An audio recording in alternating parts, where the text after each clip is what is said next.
What's up, guys? Duke here from sportsgamers.com. I got a great Madden 20 tip for you guys today. I want to break down the best route that you can use in the red zone in all of Madden 20. This route is going to allow you guys to score a lot more touchdowns in the red zone, stop settling for field goals. You can use it from many formations, any playbook in the game. So this is something everybody can make use of. It's very simple and very overlooked, and I want to break down how you can use it to beat really any coverage that they're going to throw at you in the red zone. So let's get right into it. I'm in the Oakland playbook on offense, but like I said, it doesn't really matter what playbook you use. We're going to look at smart routed streak routes. I want to show you guys the difference between a regular streak route and a smart routed streak route. Now, the difference is going to be something that's going to be huge in regards to allowing you guys to get, like I said, more touchdowns in the red zone. So the play doesn't matter. I'm just going to look at single back wing tight. Now, before we go any further, guys, please hit that subscribe button in the corner of the video. If you're enjoying our content, you definitely don't want to miss out when our videos go live. We upload videos every day. Great content you won't find anywhere else. So make sure to hit that notification bell too so you don't miss out. And lastly, if you like our content, be sure to hit that like button, man. It really does help support us and allow us to continue doing these videos for you guys. The support lately has been unreal as the channel has grown and gained a lot of momentum.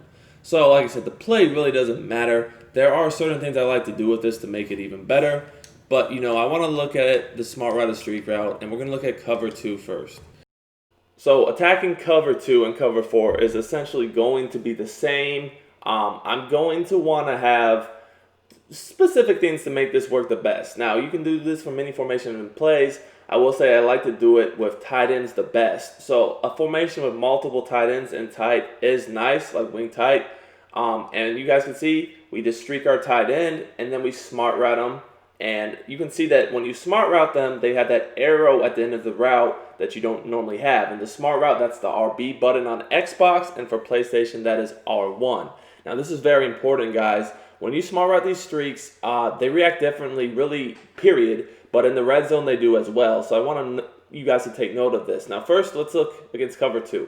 So cover 2, the safety spread out. And as you guys can see, the tight end, once it gets past the hook zone, kind of slows down in the back of the end zone, stops, and looks for the ball. That is because it's smart routed. If you do not smart route this, guys, and I'll show you an example of it not smart routed, this does not happen.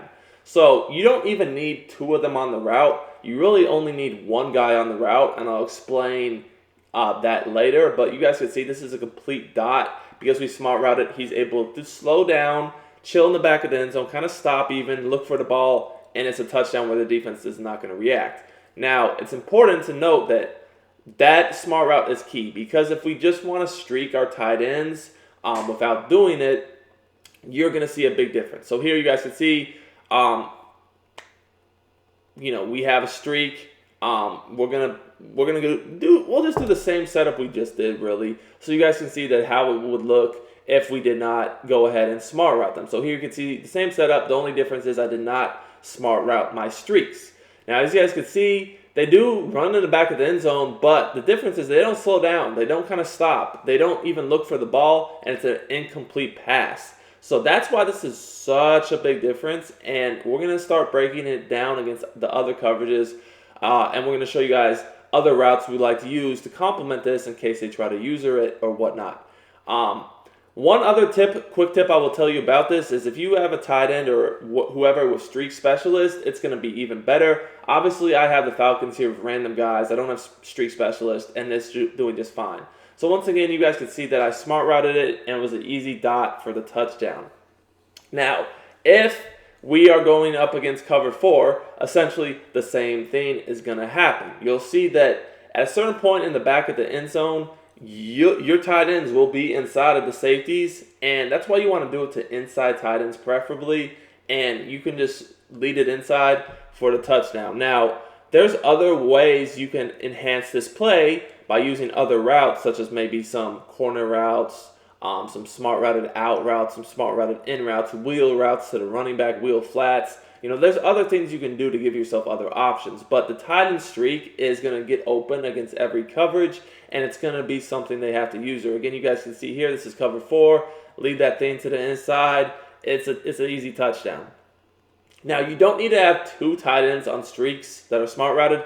Honestly, I just prefer one. I actually like my preferred one to do it to is the one on the left from wing tight, but really I like to do it to a tight end that's lined up online, obviously, and then also has like a receiver or maybe a tight end or someone outside of him, because cover three is the one coverage that slows down the inside pass lead. However, against cover three, you can lead it to the outside. So the thing about it is, and now we're going to get into kind of using other routes with this, is if I'm going up against a good player, normally what I'm going to do is have a tight end inside streak like I'm going to have here on the left. So you guys are going to see that this inside tight end pass lead against cover three is really effective. You want to ideally do it to a tight end that has either a tight end or a receiver out here, so he pulls that outside corner away from him. But against cover three, you guys can see you do the same thing, except for you lead it to the outside. So once it passes up the underneath zones, you lead it to the outside away from the safety in the back of the end zone for an easy touchdown. Now, obviously they could start using this. So what you're going to need to do is add other routes into the equation. Some that I like to use are corner routes, smart routed, if you have like on the other side of the field, obviously. So you want to do this on the opposite side of the field that you have the tight end on the smart routed streak. But if you have the ability to do a tight end apprentice, slot apprentice, hot route master, whatever, to put them on corner routes, that'd be cool. If not, you can do smart routed out routes with a motion flat, and they work the same way. The other thing is, in a formation like this where I have an outside receiver on the same side of my tight end, I'm probably going to look to do either a smart routed out route if they're giving that up, or like maybe a smart routed in route. Guys, you guys see there, it's super easy to do this against cover three. You just lead it away. It's an easy dot for an easy touchdown. All right. Now, we're going to be, now I want to kind of like show how the smart routed out route comes into play, because again, they might user that, and it could be usered, and you need other options. So here we're going to do this smart routed out. And we're going to do it I like doing it with a motion flat. Now, I will say corners are better than smart routed outs in my opinion, but, obviously if you don't have the ability to do a corner route, you can do a smart routed out. It works just fine. I like to throw that in with motion flat. Now, these smart routed corners and out routes in the red zone where you have a motion flat with it are basically unguardable with the low ball. They have to be usered. You can throw them at different points against different coverages, whether it's cover 3, cover 4, cover 2. They're going to find a little opening, and you can lowball it in coverage like that for an easy touchdown.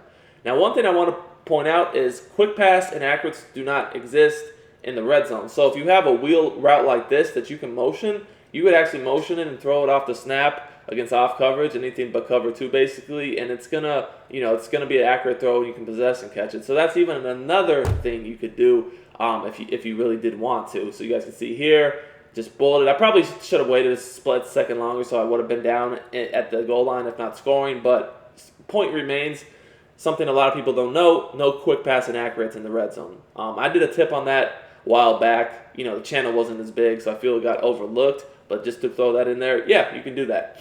Now, that was cover 3. You look at the same thing against cover 4, and like I said, I like to have, like with this outside left receiver, I wouldn't want to just keep him on a streak. I would put him on either a smart routed in route or out route, because that just gives you even another option you can do. But I do want to show you guys again that this smart routed out route is really good, and it does work against, plenty of coverages. We'll even show it against man in a second here, but I do want to stick with this cover 4, because that's another very common coverage. And you'll see here the smart routed in route is going to come into effect as well, once we take a look at it in the replay. So, bam, you guys can see, it's 3 guys there. But when you get mastered this pass, if they do not use it, it's there every time. So we're making them pick. Are they going to use my smart routed out or a corner, whatever it is, or are they going to use my smart routed streak? Because as you guys can see here, the streak's open in the back of the end zone for the inside pass lead. And even that in route is open too for a low ball. I know you're like, oh, there's 3 defenders there. Okay, doesn't matter. This year's game, you can throw that all day long. Now, the last thing I want to look at real quickly is just this against man coverage. I'm just going to pick man and show you guys how that smart routed in route and that smart routed out route will whoop man coverage, because I'm sure you're like, well, what if they just man the tight end up? The thing is, you can still even throw it sometimes against man, especially against streak specialists if you have a streak specialist, but you can't all the time. So you do need other reads. I probably could have thrown it there, to be quite honest with you, because he was still open, which is the crazy thing about it, is it even beats man 2 a lot. But the smart routed out route, that's going to whoop man, or corner route smart routed, that's going to whoop man. Then the in route, that's going to get open against man 2 on the break for another low ball, as you guys can see here. And bam, it's a touchdown. So I hope you guys enjoyed this tip. Like I said, guys, it will work from any play. Well, not really any passing play, but any playbook, multiple formations. All you really need is a tight end set like this. I like sets with multiple tight ends and then either a tight end or receiver out wide to maximize this tip. Hope you guys enjoyed it. I'm out.